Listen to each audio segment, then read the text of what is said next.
I'm Jimmy Malcolm. So what we'll be doing in this talk is I'll give a quick intro of what Jacket is. It's a GPU toolbox for MATLAB. It takes MATLAB computation, offloads it. So I'll just kind of run through that real quick, and then I'll jump into showing you an SDK that lets you put in your own raw CUDA code. So you can rely on Jacket for most of your program, but then certain parts you can go ahead and step down and optimize in C, C++, and CUDA. All right, to begin.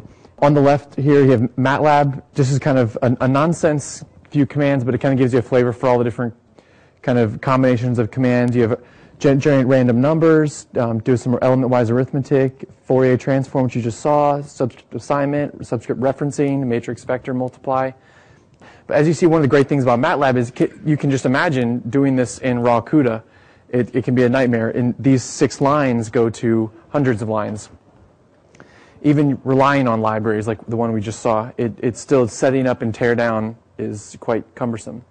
So what we did is we built a toolbox where you basically tag your data as GPU data, and then from there on, regular MATLAB, the computations get offloaded to the GPU. So in this case, there's the single, double, uint, 32 logicals in MATLAB. We provide like the GPU versions of them. And for here you see G single precision. So generates that random data and then tags it as GPU. And then as soon as these computations below that start kicking off, it transfers out to the GPU to do a lot of the bulk computation. Or alternatively, you could just generate the data out on the card to begin with.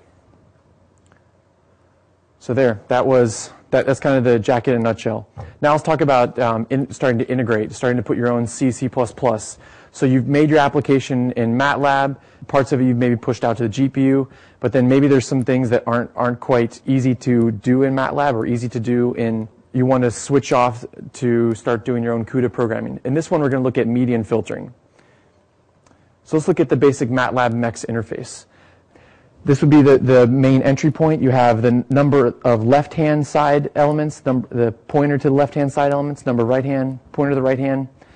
You'd compile this function, maybe call it here with 2 arguments and output, and then these variables will be populated as such.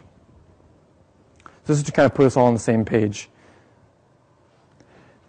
Now let's say you wanted to do this function up the top here, b equals the exponent of negative a squared, kind of like Gaussian. And then up on the right, you see how you could do it back in MATLAB. And this is kind of just a trivial example to show you a self-contained example of how you'd get it in MEX. So you see up on the top right, calling it MATLAB, and then below that, calling your MEX version of that function. Here's the kind of setup when that MEX function, the setup, where you get the pointers to your data and you run a for loop to do all the exponent calculations. So this blue right here is where the computation is done. So what I'm going to do now is show you the Jacket version, or where we start integrating with CUDA. So a similar kind of setup. We change the function prototype, but you see a lot of the same elements, number of left-hand side, number of right-hand side. We have error handling that's threaded through, so you could signal errors during it. That's all this is kind of be a quick and dirty. We're not going to go into error handling and stuff like that, but it's a lot of the same. You get the pointers to the memory, and then you launch your CUDA kernel. So this probably right here starts looking familiar. We have the block notation to launch, and then return that there was no error. So then that kernel would be kind of something like this, pretty trivial. You figure out the thread ID, and the work right here looks the same as you saw in regular C, C++. So in MATLAB, you may use it this way. In Jacket, similar.